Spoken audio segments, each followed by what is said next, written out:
Welcome to this edition of Dufferin Life. I'm your host, Teena Avery. Thank you so much for tuning in.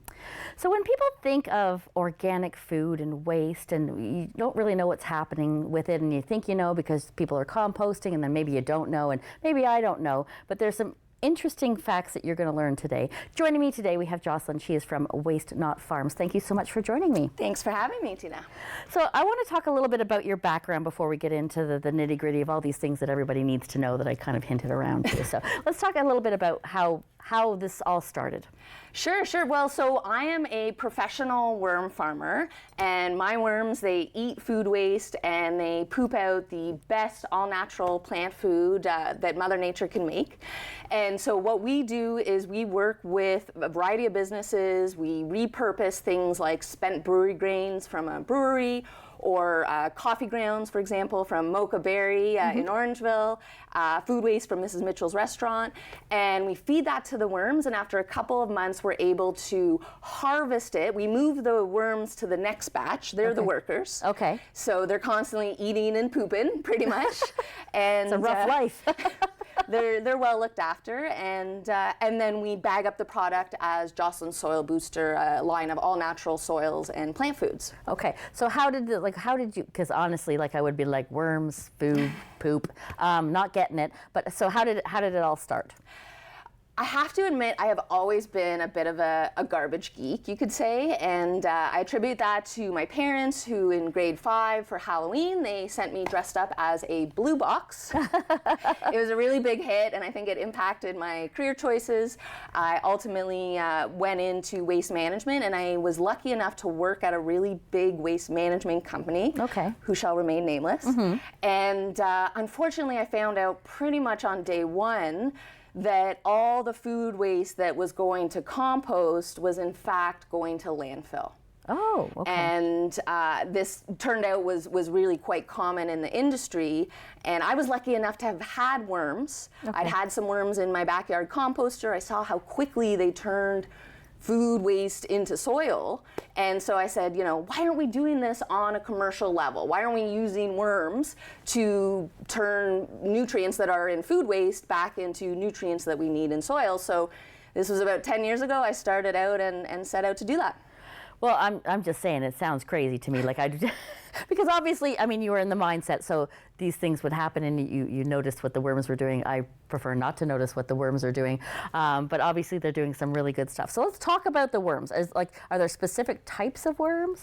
So we use a traditional composting worm called a red wiggler. Okay. And this is a type of manure worm. It is a tropical worm. So our worms, they live in a big indoor barn. Okay. Below about 10 degrees Celsius, they stop working. So we constantly want to keep them working. All worms, though, have this purpose. Some people call them Mother Nature's intestines. Okay. And they essentially evolved with plants, with soil, to recycle the material on the forest floor back into soil. So we're essentially simply using their existing services for our own purposes. That's extremely interesting. So worms are not that big, or we can talk about I don't know how big your worm, the red wigglers are, but we're gonna find out. But how in order to produce something commercially, how many worms does one need?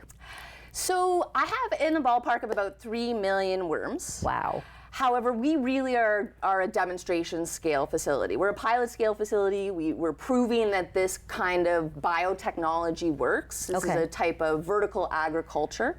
So my worms, they live in big stacked bins, and it's pretty low tech. They're doing all the hard work. But ultimately, what's amazing is that we are able to provide this truly beneficial environmental service so that folks can be getting off the chemicals, stopping using the fertilizers that are hurting soil and hurting us, and switch over to working with Mother Nature, working with natural biology, and improving the quality of our ecosystems. Okay, so let's talk about that. That's obviously a very big benefit in itself, but let's talk about the benefits of using worm poop for our soil. Sure, so what we're talking about on a holistic level is a type of growing called regenerative growing, regenerative agriculture, and we're hearing more about this these days. Ultimately, what that means is that we're working with soil biology. So we're looking after our microbes, and I'm talking about things like bacteria and fungi and amoebas, protozoas, all those little microorganisms that up until about 20 or 30 years ago, we didn't even know they were there. Right. So this is all really new, exciting science. We're starting to appreciate that the microbes in soil, I like them, I often talk about them like Uber Eats delivery. Okay. Or your pizza delivery boy. And what that means is that plants will actually talk to the microbes. They have a special language by which they're able to communicate with the microbes. And they will ask for the nutrients they need. And so long as there's a diverse selection of this microbiology ready, it will go out further than the roots would ever reach. It'll find the nutrients or manufacture them and bring them back and hand it over to the plant. Okay. So the plant can then use it to grow bigger and stronger. In exchange, the plant hands the microbes a molecule of sugar or glucose, Okay. a carbohydrate. And this is what the microbe wants to grow healthier and stronger. So what's happening is as the plant grows bigger, it's feeding the microbes, which in turns are feeding the plants. It's a positive feedback cycle. Together they're getting stronger every year. And that's what regenerative growing is about, is that it's improving year after year the quality of the soil, the quality and the health of the plants, versus conventional chemical agriculture, which deteriorates the quality year after year. Okay. Well, that was a lot of scientific knowledge that I did not have, and now you get to know all of that as well. So now we're going back to the basics here. So, I mean, you were talking about what you're feeding the worms. Is that something that needs to be monitored? Like exactly what they're eating? Like they just can't eat any organic food, can they? Or? Well, believe it or not, they can eat anything that was living at one time. So any kind of plant or animal is consumable by the worm. Some things take longer than others. So things like avocado pits or the shell or the husk of a seed or pistachio, for example. So those things we have to often put through the cycle a few times. We also have to be very careful, and anybody that's a composter will be familiar with this. Balancing your carbons and your nitrogens, or your browns and your greens, is important for the worms. And things like moisture level and aeration, or keeping lots of oxygen, is also critical. So, I mean, you had said earlier that it was very simplistic kind of setup, but it doesn't sound as simplistic when you're actually talking about it. There's a lot of things to kind of monitor when you're doing this. Yeah, well, you know, the worms are like any livestock. They do need monitoring, they do need care. You have to adjust based on outdoor temperatures, other factors, but at the end of the day, you know, they're the ones doing the heavy lifting, and as long as they're happy, then they're doing their job, and I'm able to do mine. Well, that's perfect. So, okay, just out of curiosity, I don't know if you know that, but what is an average lifespan of a worm? So a worm lives anywhere from about 3 to 5 years. And most folks are perhaps familiar that worms are hermaphrodites. So they do have both male and female sex organs. However, they do have to exchange genetic fluid with another worm to reproduce. Okay. And when that happens, they will both, you know that necklace that worms wear, like in a worm cartoon? Yeah. So that's actually their reproductive organ. Okay. And after they've exchanged material, both worms, that necklace will slide off their head into a cocoon. And a couple of weeks later, there'll be 3 to 7 baby worms that come out of that. So they reproduce very quickly because both parents are having babies. Okay. Well, that's something. Wouldn't it be nice? You can have all your kids efficiently, absolutely. Just a little closer together if we could both all do that. But I mean, good for the worms. That's wonderful. So let's talk about some of the products that are made from that. And I know you've brought some samples for me, and we're going to talk, I think, a little bit about the probiotics for plants. Do you do much gardening at home? I'm not, here's where the truth comes out. Uh-oh, I shouldn't have asked that. No, it's okay. This is where the truth comes out. I'm not much, I enjoy what the garden looks like. I enjoy picking the things that go in the garden. I'm not much of a gardener. I've learned, it took me about 10 years of owning my own home before I realized I'm just not getting into this. But I do love being out there and having somebody else garden for me.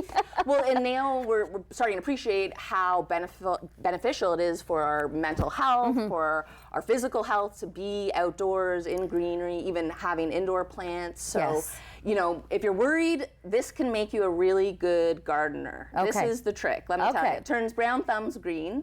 And you know what it is? It's unlike chemicals where you're constantly having to add more and more and figure out, you know, is this the right type? What's the NPK?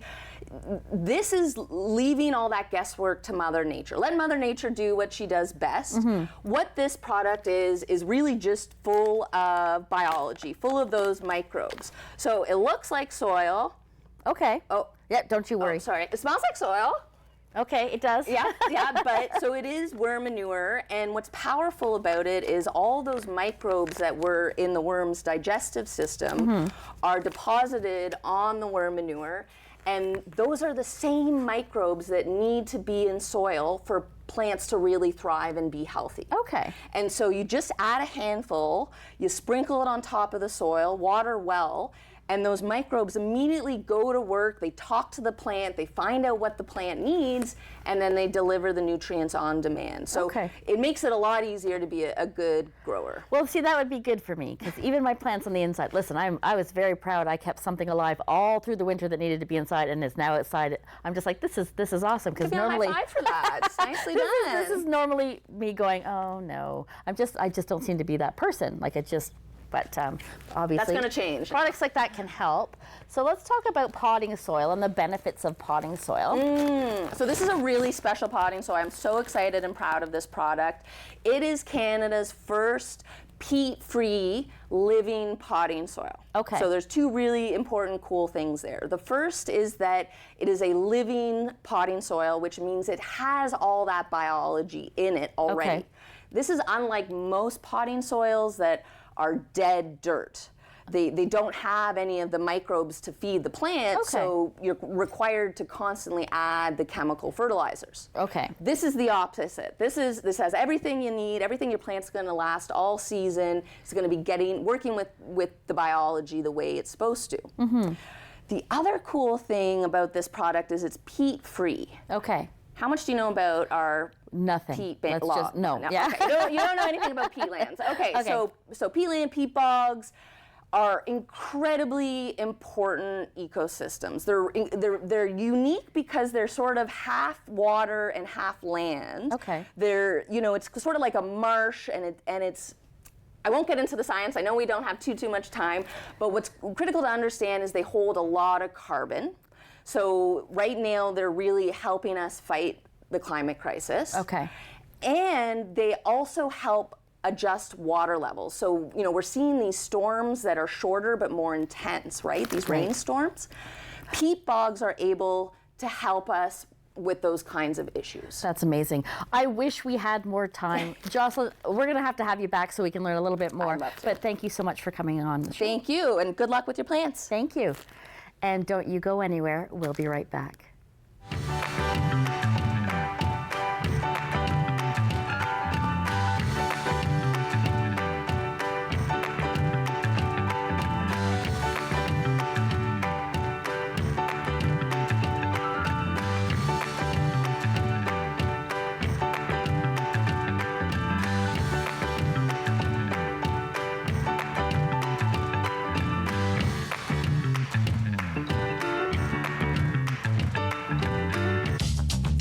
This program is brought to you by Ignite TV. Now you're in command. Visit Rogers.com for more details.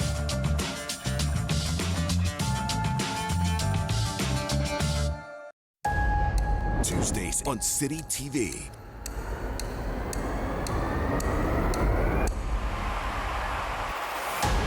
It's summer's #1 show. Go for gold. You think there's no way to top it? This season tops it. America's Got Talent. All new. Tuesdays, 8, 7 Central on City TV. Or stream it on City TV Plus.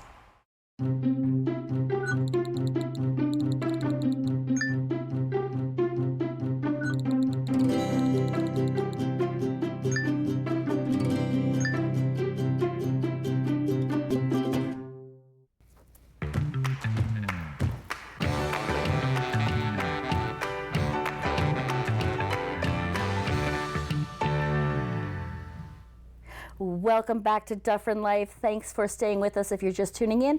As always, you're tuning in at a great time. So, I think I've talked about this before. I don't like bugs. All types of bugs, not a big fan. Not a big fan at all. But what you hear more and more about, and what has become a growing concern over time, are ticks. Not just for our pets, but for people in general. Joining me today, we have Lori McVitie. Thank you so much for joining me. Thank you for having me. It is truly my pleasure. And the reason Lori is here is she has Lyme disease, and that is something that you can get from ticks. And you have to be very careful about it. So we're going to talk a little bit about Lori's story. And then I'm going to tell you a story about my experience and trying to avoid ticks. So Lori, let's talk about where this all started, when you started to feel symptoms and you didn't know what they were. Tell me a little bit about that. We're going to go back to 2009. Okay. And I got sick at the same time as H1N1. Okay. And that's where the whole nightmare began. That was the perfect storm, because all of my symptoms were very similar to H1N1. Right. At the time of me getting sick, the Peel had stopped testing. You know, if you went to the doctor and you were sick, they weren't testing unless you went to the hospital via ambulance at the time. So he assumed that's what I had, and he sent me home. And, you know, as time passes, I'm getting worse. And I'm saying to my family, you know, I've never recovered from H1N1. Something is wrong. It's just not right. And then a memory kicks in, me getting ready for work one day and my daughter noticing a rash on my arm, telling me to see the doctor. And I said, it's just a mosquito bite or spider bite. Right. Everything is fine. And because time had passed, you know, other things were going on. I was just too busy with work. It's really hard, right? Like, you get busy, you're living your life. I mean, and I think we're more aware of what a tick bite looks like, but not everybody, like, you just look at it and think, okay, well, I'm busy, I'll check it out, it'll go away, I'll put some cream on it, whatever happens to be, and then you go about your business. Well, that's right. And in 2009, you didn't hear as much about ticks and about Lyme disease. So it wasn't even something on our radar. However, in that year, the next 12 months, all sorts of different health concerns started to arise. I gained over 100 pounds. Wow. Without a reason for it being so. I developed sleep apnea. I had to have basically a hysterectomy. I had all sorts of health issues, pneumonia, bronchitis, my asthma returned. It just kept getting worse and worse, and my body was hurting. I'd take a shower and I'd have to go and lay in bed because it was too exhausting. So as time passes, my health is declining. And friends actually suggested to my husband, well, has she looked at or thought of Lyme disease? Okay. And he said, well, what's Lyme disease? Well, it's from a tick. Well, no, I didn't get bit by a tick. Not realizing the whole situation, right? So we're going to skip ahead to 2014, and that's when I was diagnosed. Wow, 5 years. 5 years. So in that amount of time, it hit me neurologically. Okay. Everything was breaking down. Absolutely everything. And when the day where everything sort of fell off, where I fell off the cliff, I'll say, I was out shopping with my daughter, and she said my personality changed, my speech went slurry, my face drooped, and she basically took me out of the store. We went to walk-in, and they sent me to the hospital thinking it was a stroke. A stroke, like that, those are symptoms of a stroke. So yeah, that's right. My goodness. That's right. But they couldn't find the stroke. in the tests. Okay. So they sent me home. I was back at the hospital 2 days later. Then I was sent home, took time off of work, and my job was, I had a very important job, project manager, government-funded program, and I loved my job. So finally was able to return to work, and I think it was the first day driving in, I arrived at work, parked underground, and had to hold the walls to get to my office. Oh my goodness. And so admitted to the hospital again. Still didn't know. I was having seizure-like episodes. I have random accents that come out of the blue. Really? Yes. That is incredible. I mean, I would love. very I can't do an entertaining. accent if my life depended on it. And lucky Lori can just throw out an accent anytime she. No, I'm only joking. But yeah, that's incredible. Like that it would affect you that way. Yes. And I remember one neurologist at the time saying, "You have such an interesting accent. Where are you from?" And I said, "I don't have an accent." Oh my goodness. And he's looking at all of us, and so the random accents started. And then I lost my speech. Oh my goodness. And so I could only speak gibberish if I could speak at all. And then I couldn't walk. And so everything was gone. So many of the symptoms that you're describing sound like a stroke, sound like H1N1. I mean, and you're talking about suddenly not being able to walk or being able to function sounds like MS. Like there's so many symptoms that you're talking about that, anybody could be confused thinking this is what's wrong. And that's part of the problem, is because it was mimicking so many other diseases. And that a doctor couldn't tick all the boxes. Right? So if you can't tick all the boxes and you don't know what it is, maybe it's depression, maybe she's looking for attention. Oh my goodness. Yes. So it really was a horrific time for me because I was battling an illness that we didn't know anything about still. And I had a neurologist actually tell me that I was a drain on society, a waste of taxpayers' money, my money. And that's a direct quote. Wow. So then you start questioning yourself. Yeah. And I was finally referred to a naturopath. Okay. In Georgetown, and that woman has saved my life, literally saved my life. I don't think I'd be alive without her. And through her, she referred me to a Lyme specialist in Plattsburgh, New York. Wow, okay. I went to Plattsburgh 3 or 4 times a year, and I couldn't drive. I couldn't, it was hard being a passenger, but I definitely couldn't drive. So my husband was taking time off of work. My kids stayed at home to help take care of me. We did what we had to do to get me help, all out of pocket. Right. Yes. Well, yeah, because naturopaths are amazing, but it's not something that's covered.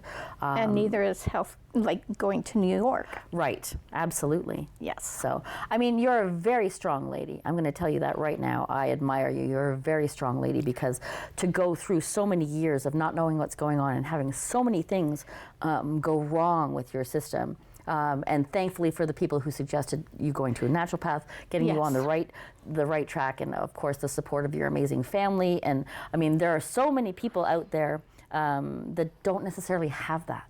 And what you had was people that were advocating for you and for your health and for you.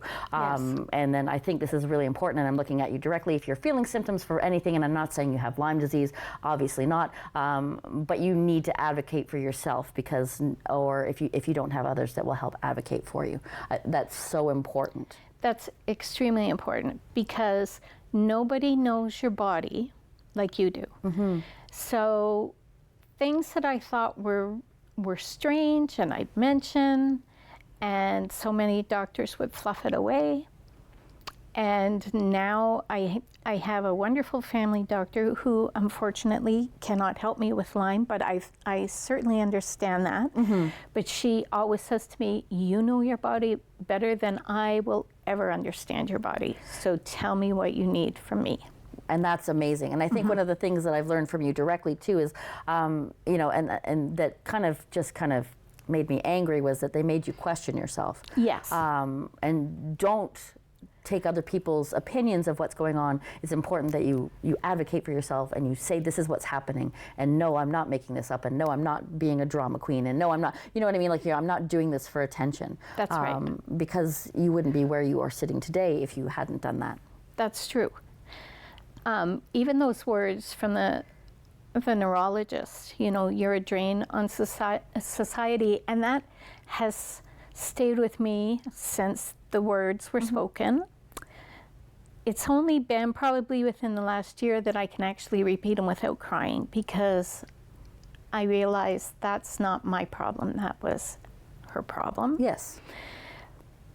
But then I think of someone who may be in their early 20s, who would be going through what I was going through and hear the same words.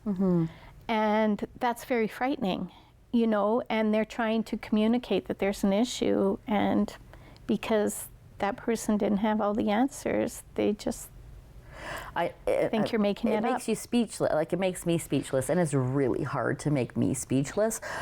Just kind of the thought about not, you know, and just feeling like maybe you're doing something wrong when you're just trying to find out what's wrong with you.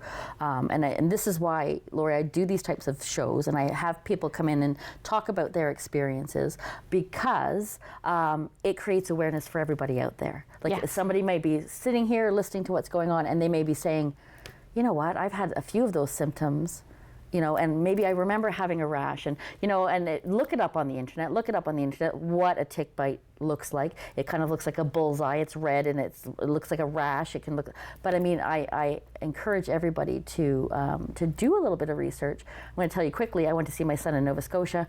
I was wearing socks up to my knees. I was totally paranoid I was going to get bit because they live on this big property, and I was like, and then the routine was, as soon as you go inside, you take everything off, you wash it, and you change.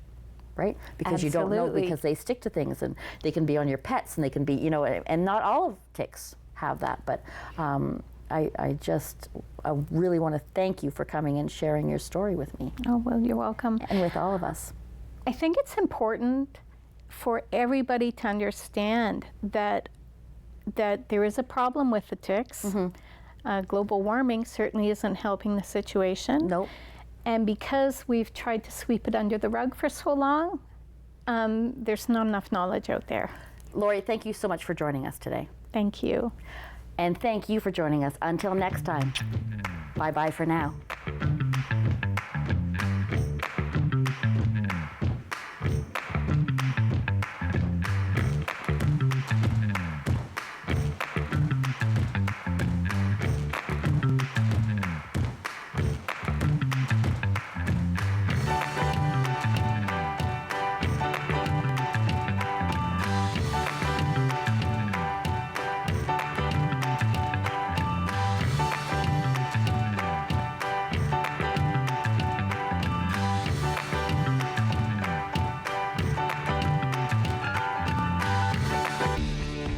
Connect with us by visiting our website or email us at comments@rogerstv.com.